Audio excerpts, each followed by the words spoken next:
Para pendahulu kita tuh begitu, Pak. Ya. Termasuk mereka yang telah mengusir para penjajah Portugis kafir, Belanda kafir, Jepang kafir, semuanya begitu. Tidak ada teriakan yang mereka teriakan kecuali apa? Allahu Akbar. Dengan niat apa? Bukan penjajahnya saja terusir, tapi semua sistemnya terusir. Tapi kan kita khianat, Pak. Penjajahnya sudah terusir, hukum kafirnya diawetkan di negeri ini. Ya. Ini kan pengkhianatan. Memangnya Anda pikir di Ponorogo Imam Bonjol dulu tinggal di mana? Di kesultanan Islam. Hukum Allah berlaku ketika itu, Pak. Hayya 'alal falah.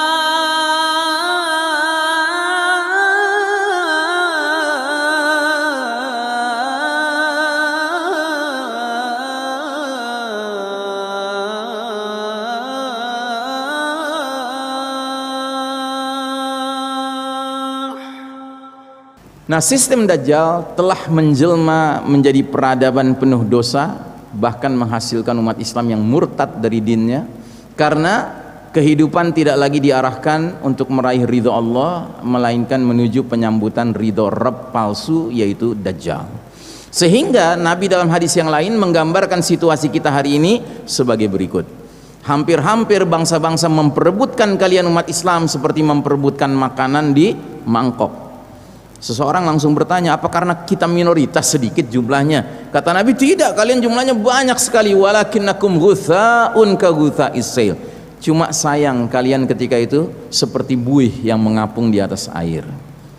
Buih itu ciri khasnya ringan, Pak. Itulah perbedaan kita dengan generasi terbaik dahulu kala, para sahabat radhiyallahu anhum ajmain. Mereka bobotnya berat, Pak. Bobot akidah, bobot akhlak, bobot ukhuwah, bobot ibadah, bobot muamalah, bobot infak sodakohnya, bobot dakwahnya, jihadnya berat, Pak. Nah, kita ringan, Pak. Dan kata Nabi, kalau sudah seperti itu kondisi umat ini, sekalipun banyak tapi ringan, Allah cabut rasa takut musuh kepada kalian. Hari ini musuh takut nggak sama kita, Pak? Nggak takut musuh sama kita hari ini. Dia bikinlah skenario penusukan tanpa darah. Ajib, ada penusukan tanpa darah, Pak. Nanti lihat aja, pasti umat Islam yang jadi sasaran. Yang dibilang pelakunya pasti umat Islam, kaitannya dengan Islam. Gitu.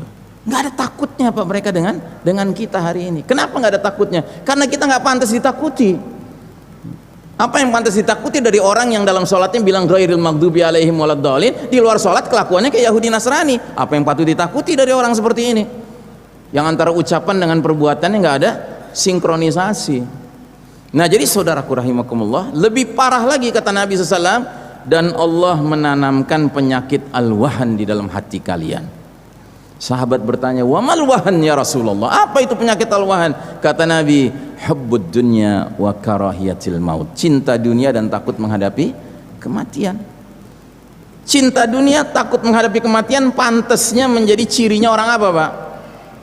Orang kafir. Orang kafir itu cinta dunianya luar biasa, Pak.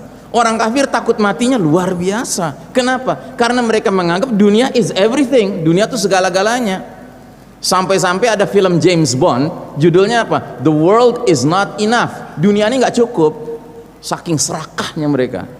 Itu orang kafir, Pak. Kalau kita orang beriman seperti orang kafir juga kaedahnya, apa bedanya kita dengan mereka? Iya kan? Maka coba lihat pendahulu-pendahulu kita, para sahabat radhiyallahu anhum ajmain. Di dalam hati mereka yang ada bukan hubbud dunia, hubbul akhirah, hubbullah, hubbul jannah. Itu yang mereka cintai. Hubbus syahadah, cinta mati syahid. Itu yang ada dalam hati mereka. Seorang Abu Bakar Siddiq di bidang akidah, akhlak, ukhuwah, infak, sodakoh, dakwah, jihad, ibadah luar biasa. Saudagar kaya raya pula. Gitu. Tapi prinsip hidup dia apa? Prinsip hidup Abu Bakar Siddiq, ij'alid dunya fi aidikum wa la taj'alid dunya fi qulubikum. Jadikan dunia sebatas dalam genggaman tanganmu, jangan sampai masuk ke dalam hatimu. Jadi di dalam hatinya Abu Bakar dan para sahabat lainnya pada umumnya yang ada bukan dunia, al-akhirah. Ya. Kenapa? Karena dunia bukan tempat terakhir hidup kita. Bahkan dunia ini tempat kita mati, Pak. Nah, itu juga alasan kedua kenapa harus takut mati. Orang beriman mustahil takut mati. Kenapa? Allah sudah bilang dalam Al-Quran, kullu nafsin dha'iqatul maut. Tiap-tiap yang berjiwa pasti merasakan kematian. Kita ini bukan takut matinya Pak, tapi takut mati yang salah, itu yang kita takut. Dan kita sibuk berupaya bagaimana caranya mendapatkan mati yang baik, husnul khatimah. Bahkan ada di antara sebagian umat Islam ini, orang-orang beriman ini, yang tidak sekedar mau husnul khatimah standar umum Pak, maunya mati syahid. Kenapa? Karena kata Nabi, orang yang mati syahid, yang mati di medan peperangan melawan musuh-musuh Allah dan terbunuh oleh musuh-musuh Allah, rasa sakitnya, matinya seperti digigit semut. Satu. Yang kedua, begitu ruhnya berpisah dari jasadnya, ketemu dengan Allah Ta'ala, ditanya sama Allah, apa yang kau inginkan? Dia jawab, cuman satu yang ku inginkan ya Allah, kembalikan aku ke dunia, hidupkan aku kembali, biar aku berperang lagi melawan musuh-musuh engkau, aku terbunuh lagi. Hidupkan lagi aku berperang lagi sampai aku terbunuh. Hidupkan lagi, terus begitu. Kenapa? Saking mulianya dia rasakan mati syahid gitu. Jadi saudaraku rahimakumullah, para pendahulu kita tuh begitu Pak ya. Termasuk mereka yang telah mengusir para penjajah Portugis kafir, Belanda kafir, Jepang kafir, semuanya begitu. Tidak ada teriakan yang mereka teriakan kecuali apa? Allahu Akbar. Dengan niat apa? Bukan penjajahnya saja terusir, tapi semua sistemnya terusir. Tapi kan kita khianat Pak, penjajahnya sudah terusir, hukum kafirnya diawetkan di negeri ini ya. Ini kan pengkhianatan. Memangnya Anda pikir di Ponorogo Imam Bonjol dulu tinggal di mana? Di kesultanan Islam. Hukum Allah berlaku ketika itu Pak. Ini itu zaman khilafah. Nah jadi saudaraku rahimakumullah, Khalid ibn al-Walid radhiyallahu an sampai diberi julukan khusus sama Nabi kita. Apa julukannya? Saifullah al-Maslul, pedang Allah yang terhunus. Dikasih gelar sekaligus doa, dikabulkan sama Allah doanya. Sehingga Khalid bin Walid kalau mimpin pasukan nggak ada kamus kalah Pak, kamusnya menang terus. Suatu ketika Khalid bin Walid mimpin pasukan Islam yang jumlahnya jauh lebih sedikit dari pasukan musuh Romawi, tapi dia berhasil memompa moral para pengikutnya, pasukannya, sampai akhirnya mereka berangkat ke medan perang bila raibin wala syakin, tanpa keraguan dan kebimbangan. Dan di perjalanan menuju ke medan perang, Khalid bin Walid mengucapkan satu kalimat yang terdengar sama tentara Romawi. Apa kalimatnya? Ji'tu bi unasin yuhibbunal mauta kama tuhibbunal haya. Aku datang dengan sekumpulan manusia, wahai orang-orang Romawi, yang mencintai kematian sebagaimana kalian mencintai kehidupan. Begitu terdengar sama tentara Romawi, dia lari menuju panglimanya, dia lapor kepada panglimanya.